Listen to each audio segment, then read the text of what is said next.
السلام علیکم۔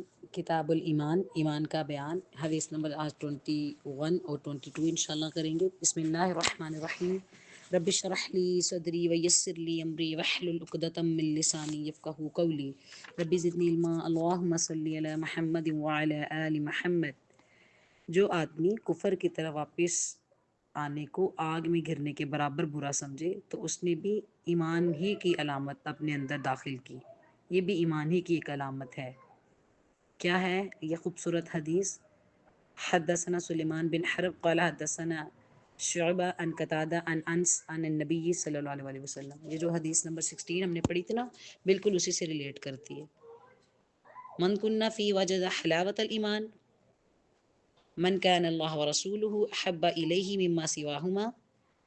پوری حدیث کی سند کے بعد یہ حدیث ہم تک کیسے پہنچی کہ نبی کریم صلی اللہ علیہ وسلم کا فرمان، جس شخص میں یہ 3 باتیں ہوں کہ وہ ایمان کا مزہ پا لے گا۔ بہت پیاری حدیث ہے۔ دیکھیے ایک دفعہ پہلے بھی پڑھ چکے ہیں، مگر اب ایک دفعہ پڑھنے سے یہ ہوگا کہ اور زیادہ اہمیت پتہ چلے گی اس حدیث کی، کہ ہر شخص اس کی زندگی میں یہ بات لازم ہونی چاہیے کہ وہ اللہ اور اس کے رسول سے بڑھ کے کسی کو بھی اپنی محبت کا حقدار نہ سمجھے۔ سب سے زیادہ محبت اگر کرنی ہے اللہ اور اس کے رسول سے کرنی ہے، پہلی بات۔ دوسری بات مکس ہونے لگتی ہے اس میں، مگر بالکل واضح بات ہے، وہ یہ کہ اگر وہ کسی سے بھی محبت کرتا ہے تو صرف اللہ ہی کے لیے محبت کرے۔ کسی سے مطلب اپنے آپ سے، اپنی اولاد سے، اپنے ماں باپ سے، اپنی جاب سے، چاہے اس پہ فرض ہی کیوں نہ ہو، وہ چیز ذمہ داری میں کیوں نہ ہو، چاہے اس کی محبت اللہ ہی نے اس کے دل میں ڈالی ہے، پھر بھی وہ محبت کرے تو اللہ کے لیے۔ ومن احب عبدا لا يحبه الا للہ۔ وہ کسی سے محبت کرتا ہے تو اللہ کے لیے کرتا ہے۔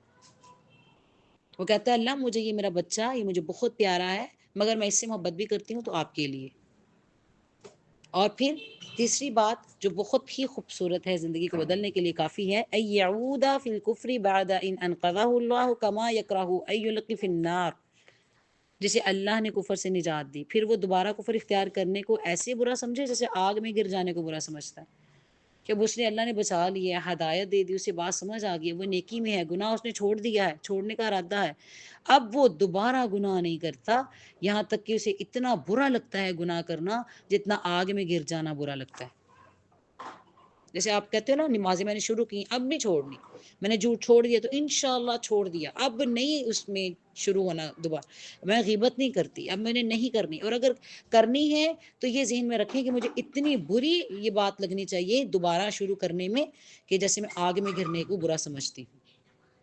یہ بات آپ ہائی لائٹ کر لیں، کہیں لکھ کے نا اپنے شیشے کے آگے یا کہیں بھی آپ گزرتے ہیں وہاں لگا لیں تاکہ آپ کو یاد رہ سکے کہ میں گناہ نہ کروں، کیونکہ ہم مسلمان ہیں نا، ارادے کر لیتے ہیں نیکی کرنے کے، گناہ چھوڑنے کے، پھر یہ ہوتا ہے پھر گناہ شروع ہو جاتا ہے۔ تو جب آپ کے ذہن میں یہ بات رہ جائے گی نا کہ میں نے دوبارہ گناہ نہیں کرنا انشاءاللہ، مجھے اتنا برا ہے گناہ دوبارہ کرنا، میں آگ میں گرنے لگی ہوں، میں نے آگ میں گر جانا ہے، انشاءاللہ پھر آپ سے وہ گناہ نہیں ہوگا۔ حدیث نمبر 22۔ بسم اللہ الرحمن الرحیم۔ ایمان والوں کا عمل ایک دوسرے سے بڑھ جانا ممکن ہے۔ تفاضل اہل الایمان فی الاعمال۔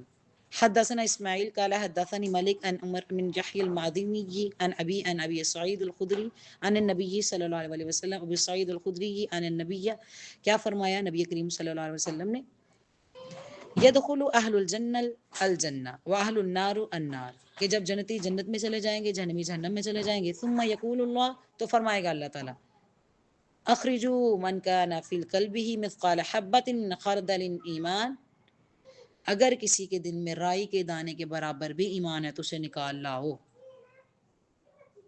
پھر اسے نکالنا لایا جائے گا۔ بہت قابل غور بات ہے۔ تو وہ نکلنے والا شخص، نکلنے والے لوگ جو جہنم سے نکل رہے ہوں گے وہ کیسے ہوں گے؟ جیسے جلا ہوا سیاہ کوئلہ ہوتا ہے۔ اس سے پہلے یہاں حدیث بیان کرنے والے نے اپنی بات بتائی ہے کہ اس کو دھویا جائے گا، اس شخص کو، کس سے؟ فَيَخْرُجُونَهُ مِنْهَا قَدْ أَسْوَدُّوا فَيَلْقَوْنَ فِي نَهَرٍ، نکلا جائے گا وہ بندہ، وہ لوگ نکالے گئے، پھر انہیں دھویا گیا نہر سے، زندگی کی نہر ہے وہ، یا بارش کے پانی سے۔ ادھر سے شک کا ملک شک ہوا ہے۔ ایمانداری دیکھیں آپ حدیث بیان کرنے والے کی، کہ مجھے یاد نہیں ہے کہ اس نے، جس نے میں نے حدیث سنی، اس نے صحیح لفظ کون سا بولا تھا، خیر جو یہاں سب سے قابل غور بات ہے وہ یہ ہے کہ جو شخص جہنم سے نکالے گئے ہیں ان کی حالت کیا ہے۔ یہاں لوگ جو قابل غور بات کرتے ہیں وہ یہ کہ رائے کے دانے کے برابر بھی جو ایمان والا ہے وہ جنت میں ضرور جائے گا، یہ ذہن میں رہ جاتی ہے بات۔ جہاں یہ بات ذہن میں رہنی چاہیے، وہاں اس سے بڑی بات جو ذہن میں رکھنی چاہیے وہ یہ کہ اس کی حالت کیا ہے۔ اس کی حالت ہے کہ وہ کوئلے کی سیاہ ہو چکے ہوں گے لوگ، اور کتنا عرصہ جلے ہوں گے، کتنی درد رہی ہوگی، کتنا ٹائم ہے۔ اور یہ بھی ہم اچھی طرح جانتے ہیں دنیا کے مطابق نہیں ہے۔ اگر آپ کو اتنی آسان لگتی ہے یہ بات، پھر آپ ایسا کریں کہ کسی کمرے میں بیٹھ جائیں، اسے ذرا آگ لگا لیں، پھر آپ رکیں گے 1 منٹ کے لیے بھی اس کمرے میں؟ نہیں رک سکتے نا، 1 سیکنڈ کے لیے بھی نہیں رک سکتے ہم۔ اور یہاں دیکھو یہ بندہ پتہ نہیں کتنے عرصے تک رہ چکا ہے۔ اور یہاں میں ایک ایک آدمی کی بات اس لیے کہہ رہی ہوں تاکہ ہم میں سے ہر کوئی اپنے اوپر اس حدیث کو لے کے جائے، کیونکہ جب ہم حدیث پڑھ رہے ہوتے ہیں تو ہمارے ذہن میں آتا ہے کوئی اور ہوں گے گزرے ہوئے لوگ، یا کوئی اور جو بہت گناہ کرتے ہیں، شاید میں نہیں۔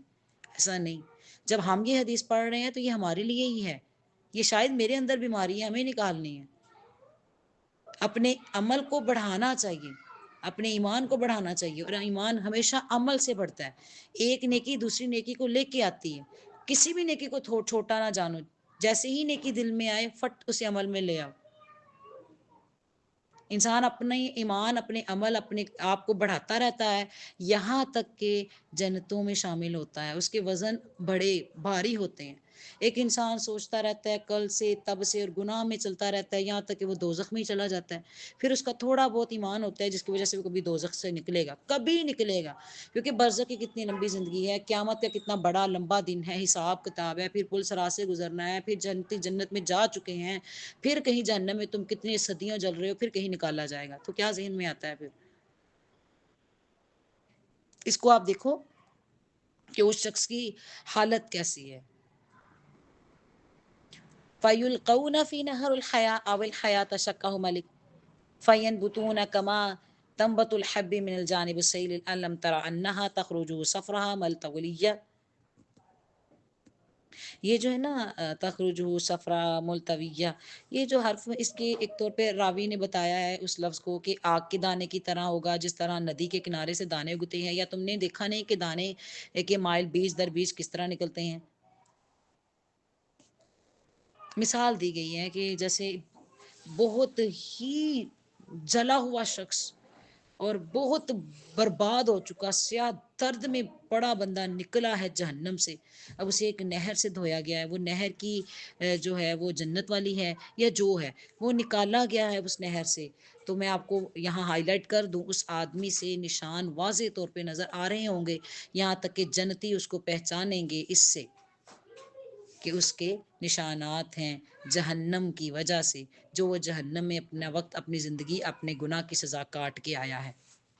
پھر 2 باتیں ذہن میں کر لیں، پانی جنت کا اتنا اعلیٰ ہونا چاہیے، یا جو بھی پانی جس سے جہنمی کو دھویا جا رہا ہے، نشان ختم کر دینا، کیوں نہیں ختم ہوئے؟ اس سے پتہ چلتا ہے دوزخ بہت سخت ہے، دوزخ اپنا اثر چھوڑ رہی ہے کہ اس کو وہ پانی بھی صاف نہیں کر رہا۔ پھر رہتا رہے تو صاف ہوتا جائے، واللہ عالم، ہمیں نہیں پتا۔ مگر یہ جو ایک بات ذہن میں نکل نہیں سکتی کبھی بھی، یعنی جب سے میں نے یہ حدیث سنی ہے میرے ذہن میں کبھی نہیں نکلی کہ وہ انسان جو دوزخ سے نکالے گئے ہیں وہ اتنے جل چکے ہیں کہ سیاہ کولے کی طرح۔ تھوڑا اور زیادہ ایمان عمل سے ہوتا ہے، تو عمل کی بات ہماری یہی ہے کہ اپنے عمل کو بڑھاتے جاؤ، محاسبہ آج ہی کرتے جاؤ کہ میری نیکیاں کتنی ہیں، میرے گناہ، نیکیوں کو بڑھاؤ، نیکیوں کا وزن زیادہ کرو۔ اللہ نے تو ویسے بھی چھوٹی سی نیکی کو احد پہاڑ جتنا کیا ہوا ہے، اللہ نے ویسے بھی ایک حرف کو 10 گنا بڑھایا ہوا ہے، تو جب بھی کوئی گناہ کرو تو اس کی نیکی کر لو تاکہ وزن زیادہ ہو، تو ہم دوزخ میں جانے والے ہی نہ ہو انشاءاللہ کبھی بھی۔ اللہم اجرنا من النار، ہم جنت میں ہی جائیں انشاءاللہ۔ سبحان کتاب الایمان حدیث 23، بسم اللہ الرحمن الرحیم، رب اشرح لی صدری ویسر لی امری واحلل عقدۃ من لسانی یفقہوا قولی۔ اللهم صل على محمد وعلى آل محمد، حدثنا محمد عبید اللہ وقال حدثنا ابراہیم بن سعید صالح عن ابی شہیب عن ابی امامہ بن سہیل بن حنیف انہ سمع ابا سعید الخدری یقول قال رسول اللہ صلی اللہ علیہ وسلم حدیث کی پوری سند ہے کہ نبی کریم صلی اللہ علیہ وسلم نے ہم سے فرمایا، میں ایک وقت سو رہا تھا کہ میں نے خواب میں دیکھا کہ لوگ میرے سامنے پیش کیے جا رہے ہیں، انہوں نے کرتے پہنے ہوئے ہیں، کسی کا کرتا سینے تک ہے، کسی کا اس سے نیچے، یا پھر کسی کا اس سے نیچے۔ پھر میرے سامنے عمر بن خطاب لائے گئے، ان کے بدن پر جو کرتا تھا اسے وہ گھسیٹتے رہے تھے، یعنی کافی لمبا تھا، نیچے لگ رہا تھا زمین پہ، یعنی ان کا کرتا زمین تک نیچے تھا۔ صحابہ نے پوچھا یا رسول اللہ اس کی کیا تعبیر ہے جو آپ نے خواب دیکھا؟ تو آپ نے فرمایا کہ اس کی تعبیر علم ہے، ایمان ہے۔ کسی کا گردن تک، کسی کا سینے تک، تو حضرت عمر کا کہاں تک؟ فل آن بھرے ہوئے ہیں، بلکہ نیچے بھی لگ رہا ہے۔ تو اپنے ایمان اور علم کو بڑھانا پسندیدہ ہے، اور خواب جو ہے وہ حقیقت سے ریلیٹ کرتا ہے۔ کچھ خواب شیطان کی طرف سے ہوتے ہیں، انہیں تو بیان ہی نہیں کرنا چاہیے۔ خواب کی تعبیر جو ہے اگر اچھی ہو تو نکالنی چاہیے، نہ ہو تو پھر نہیں نکالنی چاہیے، چپ رہنا چاہیے۔ پہلی بات تو یہ ہے کہ اگر برا خواب ہو تو فوراً دعا پڑھنی چاہیے اور بائیں طرف تھوک کر دینا چاہیے، اور اگر اچھا خواب ہے تو کسی نیک کو، علم والے کو سنانا چاہیے تاکہ اس کی اچھی تعبیر نکل سکے اور مزید سمجھ آ سکے بات کہ اللہ تعالیٰ کا کیا حکم ہے۔ اب تو سارے وحی کے جو حصے ہیں وہ ختم ہو چکے ہیں نا، بس ایک رہ گیا خواب آ سکتا ہے ہم میں سے کسی کو بھی کوئی اللہ کی طرف سے کوئی اشارہ، اس لیے تو دعا استخارہ میں بھی کچھ لوگ پڑھتے ہیں تو انہیں خواب آ جاتا ہے۔ تو علم جو ہے نا وہ علم عمل سے ریلیٹ کرتا ہے۔ اللہ تعالیٰ کے نبی نے علم کو بہت پسند کیا، ہمیں بھی چاہیے کہ ہم بھی علم کو بڑھانے کی کوشش کرتے رہیں، اور اس میں جو بہت فائدہ دینے والی چیز ہے وہ ہے حدیث۔ سبحانک اللہم و بحمدک، نشہد ان لا الہ الا انت، نستغفرک و نتوب الیک۔ السلام علیکم ورحمۃ اللہ۔